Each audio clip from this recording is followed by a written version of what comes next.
How many times during the day do you feel your legs as heavy as boulders, tired and fatigued? How many times do you feel discouraged, overwhelmed by tiredness, because the lack of energy seems to get the better of you, preventing you from fully enjoying life, work, loved ones? In this video, we will reveal a 1,000-year-old secret passed down by the wise Buddhist monks of Japan, a secret that can radically transform your life.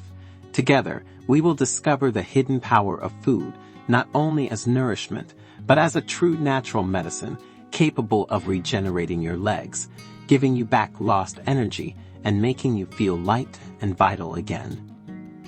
And if you stay until the end, we will reveal to you an ancient practice, a simple ritual that you can integrate into your daily routine to amplify the effects of healing food and find complete well-being, not only physical, but also mental and spiritual. Are you ready to embark on this journey? Then, let's begin. But first, if you appreciate these stories, please like the video and share it so we can help many more people. In the silent heart of an ancient Japanese temple, Kiyomizu-dera, perched on a wooded hill overlooking the city of Kyoto, lived an elderly Buddhist monk named Kenshin. His fame was not tied to heroic deeds or supernatural powers, but to a profound wisdom, an intimate knowledge of nature and its secrets, and an extraordinary skill in the art of alternative medicine. His story was shrouded in mystery. It was said that, in his youth, Kenshin had been a samurai warrior, strong and fearless, but that, after a particularly bloody battle, he had decided to abandon the way of the sword to embrace that of peace and compassion. He had spent years wandering around Japan, studying with hermits, shamans, and healers, learning to decipher the secret language of plants, stones, and the human body. One day, at the end of a particularly hot and humid summer, which seemed to have drained every drop of energy from the land and the people, a motley group of individuals gathered in the temple courtyard. They were not pilgrims seeking spiritual enlightenment, but ordinary people exhausted by daily toil. There was an old farmer with gnarled hands and a back bent by the weight of years and work in the fields, a young mother with a face marked by tiredness and a child tied to her back with a faded cotton band, a middle-aged merchant with a dusty suit and a dull look, a university student with dark circles under her eyes and shoulders bent under the weight of her books. They all had one common excruciating problem: extreme tiredness and pain in their legs. Their legs, once strong and vigorous, now seemed like lead, unable to support the weight of their bodies and their lives. The late afternoon sun cast long shadows across the stone-paved courtyard, creating an atmosphere of suspense and expectation. The air was still, heavy with the scent of pine trees and the incense that burned slowly within the temple. Kenshin, his figure slight but imposing, wrapped in a simple saffron robe, emerged from the main hall. His movements were slow and measured, but they exuded a grace and an inner strength that captured the attention. His eyes, deep and serene like mountain lakes on a windless day, seemed to penetrate the soul of each person present, reading their stories of toil and suffering. "Welcome," he said in a calm, resonant voice that seemed to vibrate in the air like the sound of a bronze bell. "I feel the weight of your weariness. The legs, the pillars that support our bodies, the rivers that allow us to walk in the world, often carry the heaviest burden of our lives. But do not despair. Nature, in her infinite wisdom, offers us remedies to alleviate our suffering." A murmur of hope ran through the crowd. The old peasant, summoning all his strength, came forward, leaning on a bamboo staff. "Venerable monk," he said in a hoarse voice, trembling with emotion and fatigue, "my legs can no longer support the work in the fields. Every step is a torment, every furrow a titanic undertaking. The earth, which was once my friend, now seems to reject me." The young mother, gently cradling her sleeping child, added, "After a day spent walking for miles under the scorching sun to sell our miserable merchandise at the market, my legs burn as if they were engulfed in flames.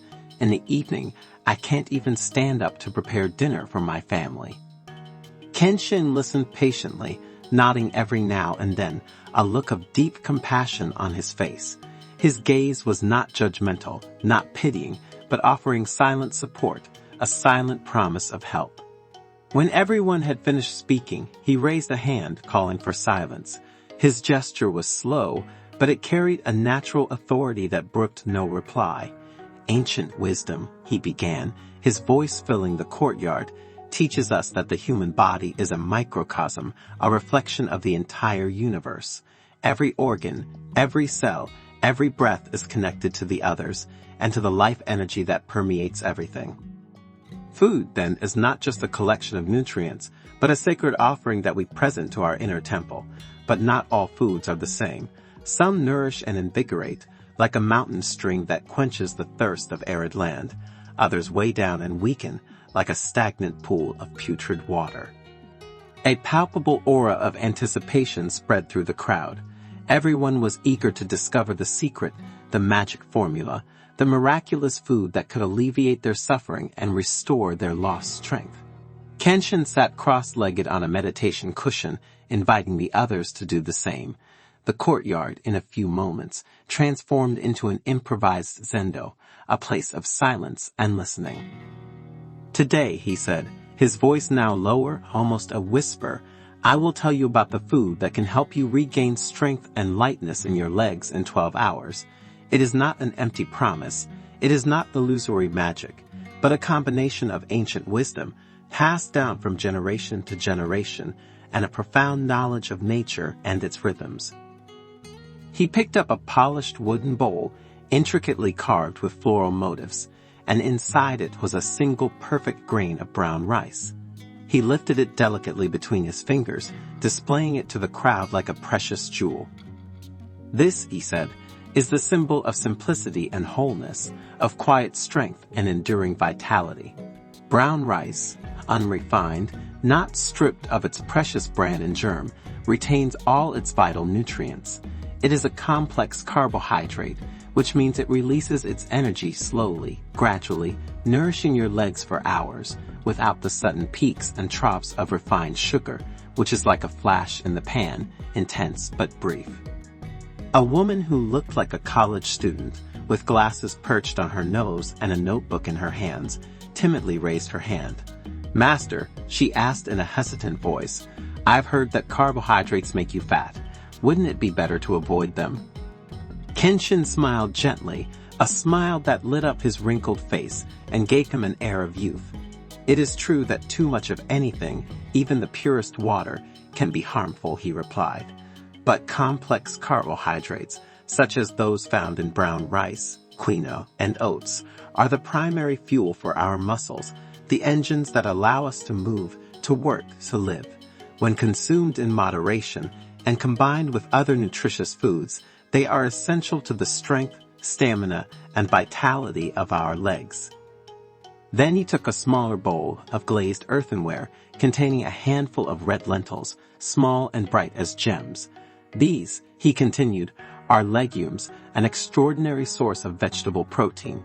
Proteins are the building blocks of our muscles, the threads with which our body is woven. After a long day of work, of walking, of effort, the muscle fibers of your legs are damaged, tired, like a worn-out fabric. Proteins help to repair them, to rebuild them, to make them stronger and more resistant. A middle-aged man with the appearance of a merchant, wearing a slightly rumpled silk suit and a worried expression, stepped forward. Master, he said, I have always thought that meat was the best, most complete source of protein. Isn't that right? Lean meats, especially chicken and fish, Kenshin replied, are good sources of protein, it's true. But they are not the only ones, and they are not necessarily the best for everyone. Legumes, such as lentils, chickpeas, and beans, are easier to digest, do not contain saturated fats that can weigh down the body and strain the heart, and are rich in fiber, which helps regulate digestion and maintain a sense of satiety. They are also rich in iron, a mineral essential for carrying oxygen to the muscles, fighting tiredness and weakness. The monk then picked up a hand-painted ceramic bowl containing a vibrant mix of leafy greens, spinach, Swiss chard, kale, arugula. The leaves, fresh and crisp, seemed to emanate a vital energy. These, he said, are nature's gems, the earth's precious gifts. They are rich in vitamins, minerals, antioxidants, and phytonutrients, substances that protect our cells from damage, strengthen our immune system, and help us stay young and vital. Antioxidants, in particular, fight free radicals, unstable molecules that form during exercise and fatigue, and which can damage muscle cells, slowing the recovery process. Spinach, in particular, is rich in nitrates, natural compounds that improve blood circulation, bringing more oxygen and nutrients to your tired legs, like a river irrigating a thirsty field. A young mother with a small child in her arms, who was fidgeting restlessly, asked, "Master, this is all very interesting, but how can we combine these foods in a practical way to get the maximum benefit? We don't have much time to cook. Our lives are already so busy." Kenshin smiled, a smile of understanding and empathy. "Wisdom lies in balance, simplicity, awareness," he replied. "No elaborate dishes or complicated recipes are necessary. Imagine a simple but complete meal. A bowl of brown rice, topped with lentils stewed with green leafy vegetables, and perhaps a small piece of grilled chicken or steamed fish, seasoned with herbs and a drizzle of olive oil. This meal provides complex carbohydrates for long-release energy, proteins for muscle repair and rebuilding, vitamins and minerals for overall health, and antioxidants to fight inflammation and protect cells." He then picked up a sandalwood bowl containing a variety of nuts and seeds, almonds, walnuts, pumpkin seeds, sunflower seeds, flax seeds. The small irregular shapes seemed to contain concentrated energy. "These," he said, "are little treasures of energy, treasure chests of precious nutrients. They are rich in healthy fats, which do not weigh you down, but nourish the brain and nervous system, in plant proteins, which contribute to muscle strength, in fiber, which regulates digestion and promotes a sense of satiety, and in minerals, such as magnesium, which is essential for muscle function, for the transmission of nerve impulses, and for preventing cramps, those painful spasms that can affect tired legs." An older gentleman, who looked like a retired teacher, with fogged-up glasses and a curious expression, asked, "Master, you've talked a lot about solid food, but what about liquid? I've heard a lot about the importance of hydration. What role does water play in this whole recovery process?" "Water," Kenshin replied, his tone of voice emphasizing the fundamental importance of this element, "is the lifeblood of our bodies, the river that flows through us, bringing nourishment and carrying away waste. It is essential for transporting nutrients to cells, eliminating toxins, regulating body temperature, and maintaining lubrication of joints. After a long day, your legs are dehydrated, your cells are thirsty, which contributes to the feeling of tiredness, heaviness, and pain. Drink plenty of water throughout the day, especially after physical activity, after work, after a long walk. You can also add a little lemon or lime juice for a touch of flavor and vitamin C, a powerful antioxidant."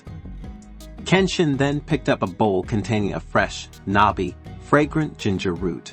He peeled it gently with a small knife, revealing the juicy yellow flesh. "This," he said, "is a precious gift from nature, a magical root. Ginger has powerful anti-inflammatory and pain-relieving properties, which can ease muscle pain, reduce swelling, and speed recovery. It can be added to food, grated fresh, drunk as a tea, hot or cold, or applied externally as a compress, mixed with a little water or oil, for immediate relief." Finally, Kenshin picked up a bowl containing a ripe banana, a deep, inviting yellow. He peeled it slowly, revealing the creamy, fragrant pulp. "This fruit," he said, "is a concentrate of potassium, a mineral essential for electrolyte balance, for the transmission of nerve impulses, and for preventing muscle cramps, those painful, sudden stiffenings that can torment tired legs, especially at night. A banana after a long day, after an intense workout, is like a natural medicine, a balm for your tired legs. The sun had already set, and the temple courtyard was immersed in an atmosphere of profound peace, of almost mystical serenity. The full moon, high in the sky, illuminated the scene with a silvery light, creating a magical atmosphere. Kenshin rose slowly, with the same grace with which he had sat down, and the crowd followed him, as if hypnotized by his silent charisma. "Remember," he said with a final look that took in everyone present, "food is only part of the equation, a piece of the puzzle. Rest, deep, restorative sleep, is equally essential. During sleep, the body regenerates, repairs damaged tissue, eliminates accumulated toxins. Your legs, after a hard day, need this recovery time to regain their strength." He paused, letting his words sink in. "Moderate exercise," he continued, "is another key. I'm not talking about overexertion, which could make things worse, but gentle movements like walking, stretching, yoga, or Tai Chi. These activities improve blood circulation, release muscle tension, and promote relaxation." His gaze deepened, as if he wanted to convey an even deeper message. And finally, he said, "The practice of mindfulness, the ability to be present in the moment, to listen to your body, to welcome sensations without judging them. The mind has enormous power over the body. If you are constantly stressed, anxious, worried, your legs will suffer, becoming more tense, heavier, more painful. Learn to calm your mind, breathe deeply, meditate, even for just a few minutes a day. This will help you find an inner balance, which will also be reflected in the health of your legs.